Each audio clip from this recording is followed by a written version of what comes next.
Langkah mitigasi terhadap COVID-19 juga diterapkan dalam persembahyangan.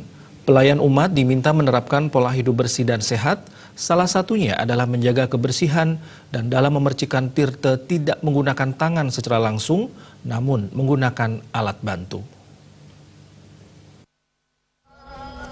Himbauan memercikan tirta tak gunakan tangan diungkapkan langsung Ketua PHDI Provinsi Bali, Profesor I Gusti Ngurah Sudiana, saat rapat serangkaian Hari Raya Suci Nyepi Tahun Baru Saka 1942. Memercikan tirta tidak dilakukan dengan tangan, tapi menggunakan alat bantu. Gusti Ngurah Sudiana menyampaikan hal tersebut telah terangkum dalam surat edaran bersama Gubernur Bali, PHDI Bali, dan Majelis Desa Adat Provinsi Bali, serangkaian Hari Suci Nyepi Tahun Saka 1942.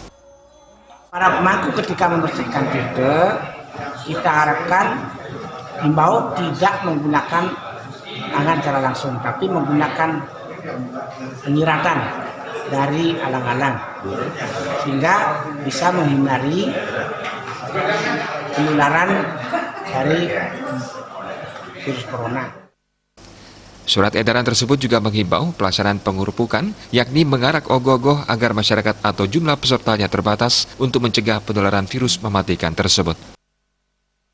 Sufiatna, Bali TV.